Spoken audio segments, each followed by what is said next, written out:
doing a good job here, Janice. I'm glad you're thinking safety first and wearing the correct personal protective equipment as an example. Thanks, Mr. Bean. You know, you should be wearing the correct PPE as well while conducting your inspections at the workstations, too. Well, I'm only going to be around the work areas for a second or so I just figured... No, Tuck. That's not right. Remember, Jim, as a supervisor concerned with safety, you have to lead by example. See, you should come into the work area with all the PPE that the company requires the employees to wear. When the other employee sees you wearing the protective equipment, then the subject of safety will become non-negotiable.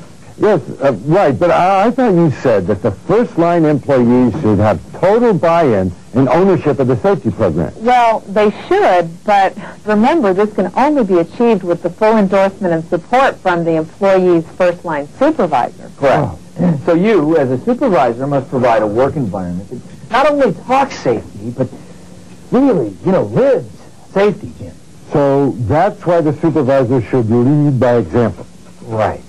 Now, as a supervisor on the job, you must expect and demand safety in every task that your employees are responsible for. See, you, Jim, are the liaison between employees and the company's management system, as well as all the government regulatory agencies and coworkers. So, let's try it again, people. All right, everybody out.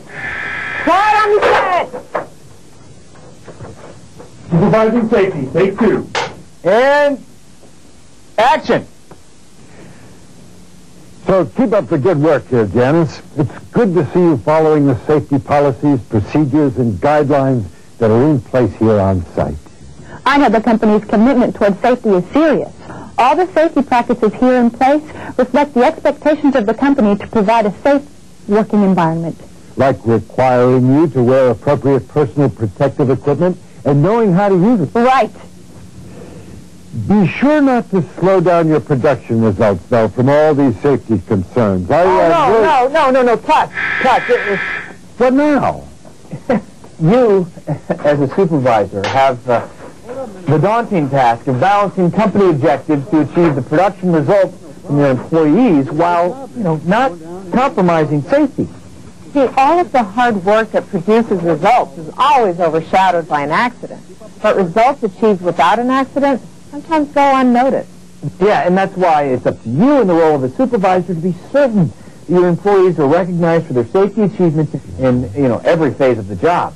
Recognition should be rewarded during the planning stage of the job, while the job is being executed, and of course, after completing the job, accident-free and in compliance with company and regulatory compliance. Well, what would be another way to communicate safety to employees?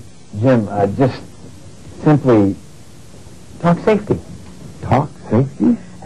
Make a habit of telling employees that you notice their safe work habits and when they're following proper procedures. Or tell employees that you appreciate when they point out a possible safety hazard and correct it. And encourage employees to ask questions. Oh, yes.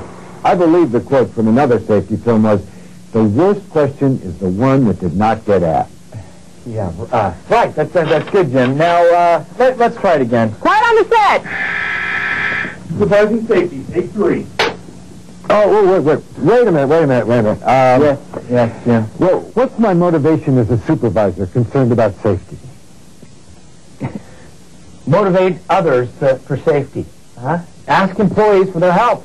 See, Jim, most people like to give help because it makes them feel good and know that they are needed. Right, Janice?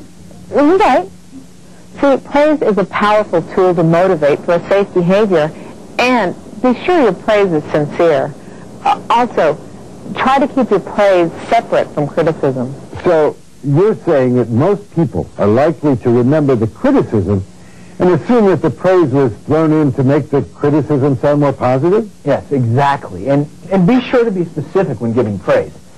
For example, you might want to say, congratulations for a job well done. I noticed everyone was properly trained prior to the startup of the job. Everyone followed company procedures, and the correct personal protective equipment was used. Remember, though, to be able to say all of these observations as a supervisor, you must have a plan of your own to observe them. Well, what about criticism? Well, criticism also has its place. When an adjustment needs to be made, it is up to you as a supervisor to bring it to the attention of those in need. Oh, but before you place blame for a job not conducted properly, make sure the system is not causing the problem. Most people will work in a system that they understand, but sometimes awareness and training are all that's needed, and giving the employee the opportunity to share in solving the problem gives them ownership of the solution. So, safety has an inherent reward for everyone. Right. However, if the reward is not recognized or pointed out, safe behavior is taken for granted, which may allow unsafe behavior to be accepted and not challenged. So, make a game plan for everyone to share in the reward. Yes, now you have the idea. Let's go for another take. All right, quiet on the set. Supervising safety, take 4. Wait a minute. Excuse me. Yes, Jim, what is it? How do I come up with a game plan for what I want to get accomplished? Jim, be a leader for safety. See, chances are most of your employees are looking to you as a supervisor to come up with what needs to get done, when will the change occur, and how their job needs to change with new opportunities. Sometimes the best safety programs are lost over a period of time because safety wasn't figured into the long-term plan. So what else? Well, get the employees involved. The key to improving any accident record is to improve on the performance of those having accidents. What guidelines can I keep in mind as a supervisor to improve the safety performance of employees? Set a goal to have no accidents. Acting supervisors must change their values to not accept accidents as a normal occurrence. Next, just set objectives that will improve work habits. Yeah, see, these objectives may include design, maintenance, and procedures used in the work environment, and they must have the full participation of the supervisor. As a supervisor, you must set up steps to be taken by all employees during work activities to achieve the goal of no accidents. What kind of steps? What did you tell him, JB? 1, make safety a daily concern. Talk safety to at least one member of your work group every day. 2, be consistent in the enforcement of all safety rules and be fair in applying discipline. 3, be alert to any unsafe practices and unsafe conditions. The attitude of the employees will reflect accordingly to your action or indifference to known safety hazards. 4, get all of your employees involved in the safety program. Their participation is key to the success of the safety program. Expect them to participate in safety meetings, inspections, and other safety activities. 5, hold everyone under your supervision accountable for their safety performance, as well as their co-workers.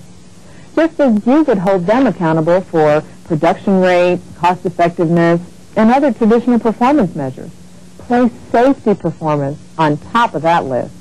And finally, step 6, insist on prompt reporting of all accidents and near misses. So this will place importance on areas needing development and point out your safety priority as supervisor and management. So all of these steps are necessary in justifying a supervisory safety program? Just look at the results.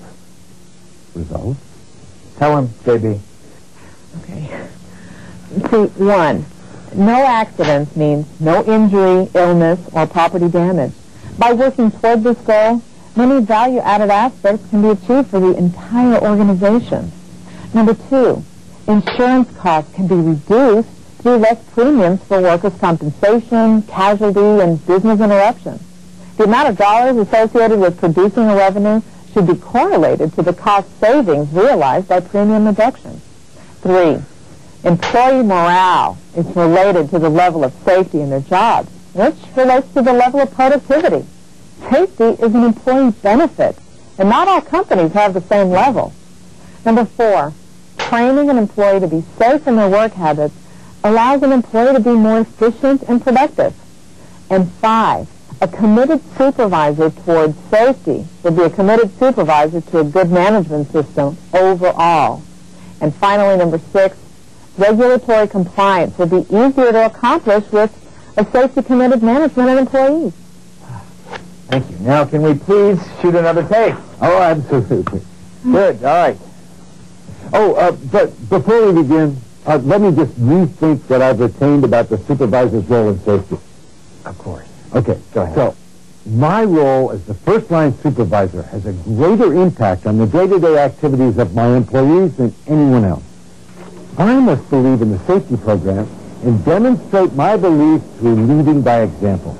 Day-to-day decisions of balancing work objectives with working safely is a burden that a supervisor must accept to ensure a proper balance.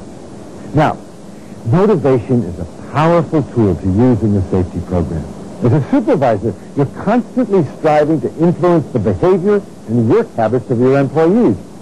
Praise should be given when a safety behavior is observed, and criticism for positive change is sometimes needed. Let's see. Be a leader in safety. Most employees are looking to the supervisor for the answers. Make the employees part of a game plan, and they'll feel a sense of accomplishment, which will lead to a continuation of success. Set a goal for no accidents and set specific objectives to accomplish this goal. And know what you want to accomplish as a supervisor and measure your success. This may be through improvement of an accident record, reduction of insurance premiums, improved employee morale, or having a sense of accomplishment and pride for providing a safe workplace for employees. Yes, that's very nice. Is there anything else you'd like to reflect on? No, I think that'll about do it. All right. Let's put one in the can. Makeup! Supervising safety, take 5. And action. Well, Janice, it looks like you're doing a fine job of promoting safety on the job. Can I get my close-up now? Oh, God! What are you doing here? We're burning place here. We've shown a variety of workplaces and situations this month. We'd like to remind you that each workplace is different. Be sure to wear the personal protective equipment that's right for your job. For more information about Safety Watch, give us a call at 800-440-0377. From all of us here at Safety Watch, work smart, stay safe, and thank you for watching.